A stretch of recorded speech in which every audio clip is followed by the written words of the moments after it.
Bienvenue chez Rocket School.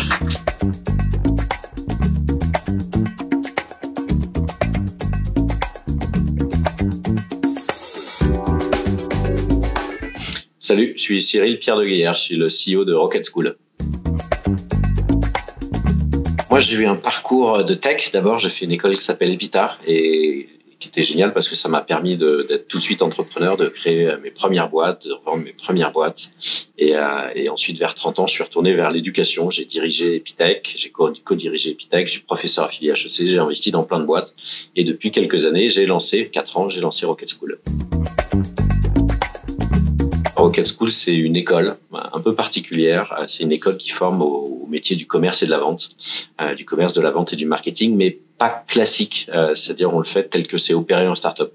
Et aujourd'hui, les startups n'utilisent pas du tout les mêmes techniques de marketing et de vente. Et à Rocket School, c'est ce qu'on enseigne. On a quelques spécificités. C'est très, très orienté learning by doing. C'est-à-dire que les étudiants, ils sont très rarement en théorie. On fait énormément de choses. On a les mains dans le cambouis. On n'est que dans la pratique. Et l'école est gratuite. On a 50% d'hommes, 50% de femmes, c'est de la reconversion. Plein de super profils. Alors, mon métier de CEO, c'est de diriger, en fait, d'organiser et de piloter. Et en fait, CEO, ça dépend du moment. Au tout début, le CEO, on était 2 avec mon associé Jérémy qui était le CEO. Et en gros, ton job, c'était tout. Pour tout te dire, à un moment, pour économiser 3 francs 6 sous, c'est moi qui nettoyais des fois. Enfin, j'allais nettoyer les chiottes, il fallait nettoyer les chiottes.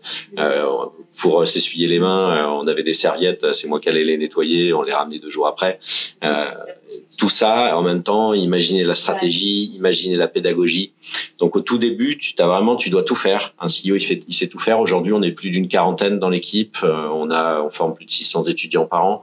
Et là, forcément, on a mis des couches de management. C'est-à-dire que maintenant, je fais plus de pédagogie. On a un directeur pédagogique à tout structurer. Et le rôle du CEO, dès que tu commences à grandir, c'est pas de faire, mais c'est d'être capable d'engager des gens qui sont meilleurs que toi sur tous les sujets. Et moi, j'aime bien toucher à tout. Je suis moyen en tout. Je sais faire de tout, mais je suis excellent en rien. Et c'est le challenge derrière, c'est de trouver des gens qui sont excellents sur plein de sujets.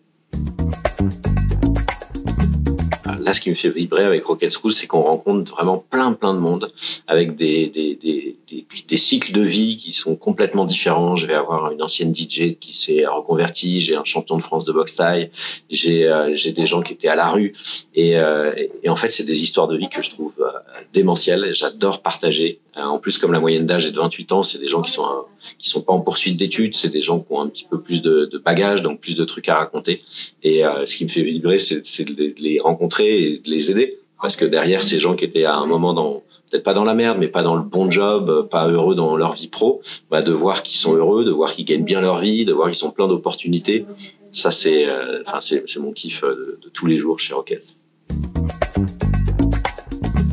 En fait, je pense que c'est la passion. D'abord, faut aimer travailler. C'est, à mon avis, beaucoup de soft skills. C'est CEO ou plutôt entrepreneur, plutôt que CEO. C'est quelqu'un qui aime tout faire. Faut être ultra curieux. Faut pas avoir peur de travailler. Faut faire ça plutôt sur un sujet passion.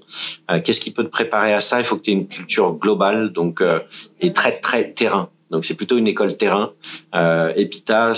Epita, c'était pas mal, ou Epitech, des écoles comme ça, très terrain, ou même Rocket School sur la partie business, c'est qu'en fait, tu sais faire quelque chose.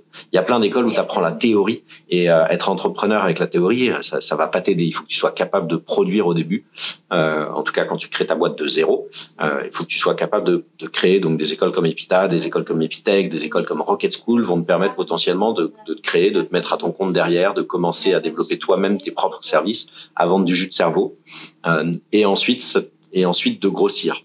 Ça, c'est l'approche où tu commences en mode terrain, tu fais des choses. Et il y a d'autres écoles comme HEC qui sont très bien, parce qu'en fait, ça va t'apprendre à avoir une approche du coup plus stratégique. L'idée, c'est d'aller très vite, c'est d'aller lever de l'argent, de vite construire ses équipes, de prendre le bon positionnement. Donc, tous les cours de stratégie qu'on peut donner à HEC vont te permettre du coup de vraiment te positionner. Donc, pour moi, il y a 2 approches. sur la partie entrepreneuriat. Soit tu vas en mode je construis moi-même les trucs et donc là faut que tu fasses une école de doueurs comme Epita, Epitech ou Rocket School. Soit tu te dis moi mon approche c'est plutôt d'aller sur un truc un peu stratégique et de créer peut-être en allant lever des fonds, peut-être en définissant un positionnement ultra pointu, etc. Et là des écoles comme HEC qui ont énormément de cours terrain et liés à l'entrepreneuriat vont te permettre potentiellement de te lancer. Ouais. Au début, ça gagne rien, ça gagne son chômage puisque Pôle emploi est le meilleur business angel de France. Puisque si tu as déjà travaillé, en fait, tu peux continuer à toucher ton chômage au début quand tu crées ta boîte. Donc ça, c'est vraiment top, ce qui fait qu'il y a beaucoup d'entrepreneurs. Ensuite, tu manges des pâtes pendant longtemps. Hein, et je vais citer Fred Mazzella qui a créé Blablacar, qui a mis assez longtemps à vraiment démarrer. Parfois, les investisseurs lui disaient non, mais attends, il va falloir des années et des années pour réussir à lancer Blablacar et vraiment à ce que ça cartonne. Et Fred, il disait écoutez, moi, je m'appelle Mazzella. Avec mon nom, je peux vous faire des pâtes pendant 10 ans, mais le job, je vais le faire. Donc, il y a des étapes. Au début, tu gagnes rien et potentiellement, tu peux gagner beaucoup. Et c'est ça qui est intéressant. Enfin, en tout cas, d'un point de vue financier, moi, je pense qu'il faut le faire pour la passion, mais le truc financier, le point de vue financier aussi vachement intéressant. Supposons que tu sois pas entrepreneur, CEO, PDG d'une grosse structure, tu gagnes 200 000 euros par an, allez, 300 000, c'est des salaires qui sont énormes. À ce tarif-là, tu bosses jour et nuit, t'as pas de vie. Et l'autre approche, c'est de te dire, écoute, je suis CEO, on a une boîte qui fait 5 millions, 3 millions de chiffre d'affaires, tu marges à 30%, ce qui est pas déconnant. Ce qui est pas déconnant, ce qui est bien. Sur les 3 millions, tu fais 1 million. Tu fais 1 million de marge qui potentiellement dans ta poche, c'est à 100%. Donc, si tu veux gagner beaucoup, c'est pas en travaillant, c'est en faisant travailler les autres et donc en créant ta boîte. Donc, tu commences très bas. Il y a plein d'intermédiaires, il y a plein d'entrepreneurs qui vont jamais gagner des milliards, hein, mais qui ont leur liberté, qui l'aiment, et puis tu as des entrepreneurs qui vont potentiellement cartonner et eux qui vont peut-être gagner beaucoup d'argent. Que tu peux gagner soit en tant que salaire, tu peux gagner en dividende, ou tu peux gagner quand tu revends ta boîte éventuellement un jour. Le conseil le plus important, c'est de bien s'entourer, de pas créer seul. Créer seul sa boîte, c'est bien parce que si tu la vends, tu vas tout gagner, mais c'est beaucoup de pression. Tu es toujours obligé d'être toujours là, tu es obligé de bosser tout le temps. Le faire à deux, c'est bien. 3 peut-être aussi, mais 2, je pense que c'est un bon modèle. Faut qu'il y en ait l'un des deux qui soit le patron. Donc il y en a un des deux qui est CEO, qui a plus de parts, qui doit décider. Le 50-50, c'est très risqué. Et faut être très complémentaire. Prends pas quelqu'un, si t'es bon en communication, prends pas quelqu'un qui est bon en communication. Moi, je suis bon en stratégie, je suis bon en communication, je suis bon en pédagogie. Mon associé Jérémy, c'est un ancien consultant. Lui, il a une capacité de dérouler les choses, les produits, les idées que j'amène, que j'initie. Lui, ensuite, il les prend, il les rend carrés, il nous permet de les dupliquer. Enfin, c'est super association. Et l'association, pas avec n'importe qui, en tout cas pas avec quelqu'un de sa famille. Parce que ça, souvent, une association, c'est très fort, mais c'est assez rare qu'on reste amis ou très soudés. Et souvent, les gens s'embrouillent. C'est-à-dire que quand tu finis ta boîte, même quand tu la vends, l'argent pèse, l'argent gêne. En tout cas, même quand tu y arrives pas, c'est encore pire parce que c'est pas ta faute, c'est la faute de l'autre. C'est très compliqué.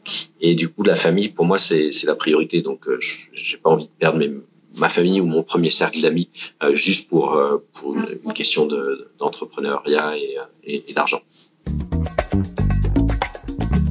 Je serai un loup. Parce que j'aime bien les loups. En plus, ils savent être solitaires, ils savent être en meute. Puis c'est beau. C'est classe. Ouh. Ouh.